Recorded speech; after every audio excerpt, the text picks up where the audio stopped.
ഗുരുവായൂർ ക്ഷേത്രത്തിൽ ദശമി ദിവസമായ ഇന്ന് ഗജരാജൻ ഗുരുവായൂർ കേശവൻ്റെ അനുസ്മരണ ദിനം കൂടിയായിരുന്നു. ഒരു ഏകാദശി പുലരുന്ന വേളയിലാണ് 1976 കേരളത്തിലെ ഏറ്റവും പ്രശസ്തനായ ഗജവീരൻ ഗുരുവായൂർ കേശവൻ ഭഗവത് പാദങ്ങളിൽ വിലയം പ്രാപിച്ചത്. കേശവനെ അനുസ്മരിച്ചുകൊണ്ട് എല്ലാ വർഷവും ദശമി ദിവസം ഗജഘോഷയാത്ര നടക്കുക പതിവാണ്.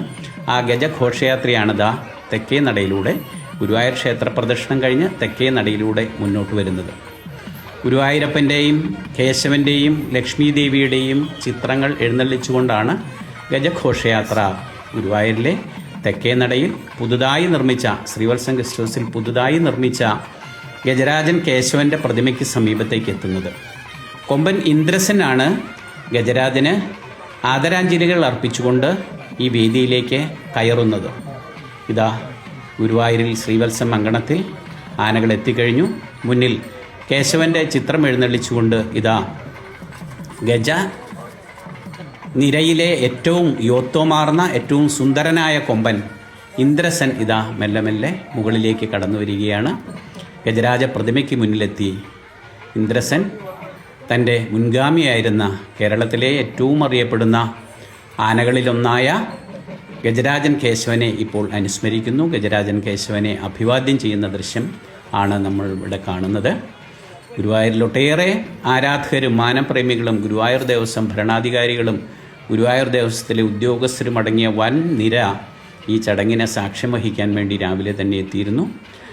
ഗുരുവായൂരിലെ തിരുവങ്കടം ക്ഷേത്രത്തിൽ നിന്നാണ് ഗജഘോഷയാത്ര ആരംഭിച്ചത്. ഇന്ദ്രസൻ ഗുരുവായൂർ കേശവനെ വണങ്ങുന്ന ദൃശ്യമാണ് നമ്മൾ കാണുന്നത്. രാവിലെ തിരുവങ്കടം ക്ഷേത്രത്തിൽ നിന്നാണ് ഗജഘോഷയാത്ര ആരംഭിച്ചത്.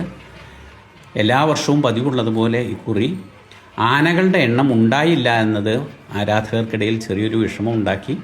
ആകെ 5 ആനകൾ മാത്രമാണ് ഗജഘോഷയാത്രയിൽ പങ്കെടുത്തത്.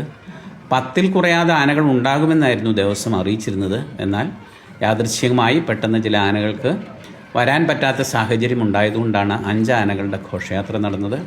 ഒരു കാലത്ത് 30-ലേറെ ആനകൾ 30ഓളം ആനകൾ നിരന്ന് നിന്നിരുന്ന ഗജഘോഷയാത്രയാണ് ഇത്. ഇന്ന് 2 ആനകളാണ് പുറത്തുള്ളത്. ഒരാന ഇതിൻ്റെ മുകളിലുണ്ട്. ബാക്കി രവികൃഷ്ണനും ബൽറാമും ഈ വേദിക്ക് തൊട്ട് താഴെയുണ്ട്. അതിനപ്പുറത്ത് കൃഷ്ണയും നവനീത് കൃഷ്ണനുമാണ് പുറത്ത് നിൽക്കുന്നത്. ഇതാ ഈ ഗജരാജൻ കേശവൻ്റെ മുന്നിൽ പൂക്കളും അതേപോലെ ഫലങ്ങളും ശർക്കരയും അവിലുമെല്ലാം വെച്ചിട്ടുണ്ട്. അത് കുറേശ്ശെ ആസ്വദിച്ച് കഴിക്കുകയാണ് നമ്മുടെ ഇന്ദ്രസൻ. ഇതാ ഒട്ടേറെ ആളുകൾ ഈ കാഴ്ച കാണുന്നതിന് വേണ്ടിയിട്ട് റോഡിലും പരിസരത്തുമായിട്ട് മരപ്രഭുവിനെ സാക്ഷി നിർത്തിയാണ് ഇന്നത്തെ ചടങ്ങ് നടക്കുന്നത്. മരപ്രഭുവിന് തൊട്ടടുത്താണ് ഗുരുവായൂരിൽ ഗജരാജൻ കേശവൻ്റെ പ്രതിമ നവീകരിച്ച് നിർമ്മിച്ചിട്ടുള്ളത്. എളവള്ളി നന്ദൻ എന്ന പ്രസിദ്ധ ശില്പിയാണ് ഈ പ്രതിമ നിർമ്മിച്ച് കഴിഞ്ഞ ദിവസം സമർപ്പിച്ചത്. നമുക്കറിയാം ഗുരുവായൂരിൽ കേശവൻ ചരിഞ്ഞ അതേ സ്ഥലത്ത് തന്നെയാണ് പ്രതിമ നിർമ്മിച്ചിട്ടുള്ളത്.